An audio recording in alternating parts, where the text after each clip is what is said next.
The biggest challenge was to have Mike and Victor, and there were a couple of other characters in the piece, Mike's mom and a social worker who had worked with them, have them tell the story and to do it in a way that felt complete, where you didn't need somebody to sort of guide you, to instruct you. And that was the biggest challenge. But Mike he's a gifted storyteller. I just remember seeing him there against the wall, just ready to snap. And so in some ways it was a delightful piece to work on.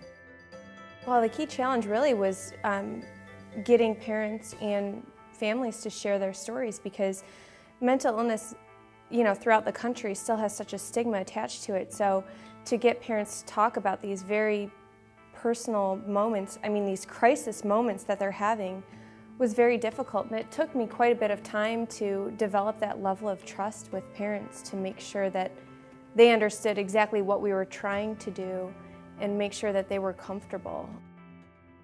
One challenge was figuring out where to focus our energy, and another was that we were looking into privately held entities who in some cases take government money and in some cases don't, and they have all of their employees sign non-disclosure agreements, and they are very litigious, and so it's both hard to get information about them, hard to get people to go on the record, very challenging to try to report on them. So they would tell us if we had to make $15,000, that's what we had to make, regardless of how we got there. Dentistry is essentially unregulated. Yes, dentists get licenses, and there are technically boards of dentistry in various states, but we found that they weren't very aggressive or very effective, with maybe a couple of exceptions. So the information, virtually all the information for this story was about private companies. So it took a lot of digging to find former employees willing to talk, to find actual data, to find sources of what the financials of these companies were. First of all, it was scary to report on someone I know.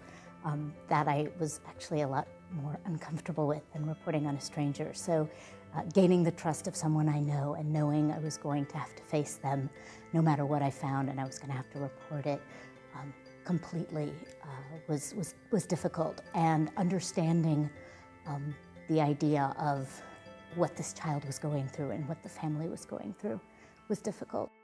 This was the hardest reporting I've ever done. This story was nothing but challenges. Under California public records law, criminal investigative reports are exempt from disclosure, so you can never get, through a public records request, a full police report. The state was blacking out, when I requested records about bad things that had happened at the centers, the citations issued to the institutions, the state was blacking out virtually every word, saying that any information generated in the course of providing them services was confidential. So I could get basically nothing through the front door. And the entire agency had, every employee of the State Department of Developmental Services that runs the centers was forbidden from speaking to the press. People with developmental disabilities are at greater risk of being sexually assaulted and sexually abused than the non-disabled population. I basically had to work around them. I had to build a network of sources all over the state who were sympathetic to the idea that just because people are severely disabled doesn't mean they don't deserve justice.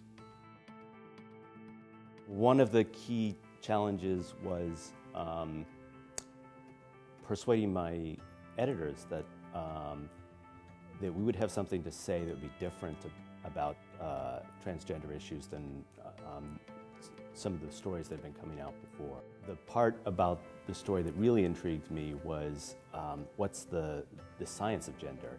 If someone can say, I boy, and everybody else sees a girl, well, what does that mean? Is that something that this 2-year-old child is inventing for some reason? Or is there something going on?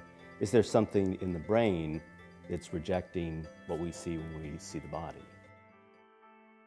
These were private homes, and they were actually in sometimes very secluded rural areas.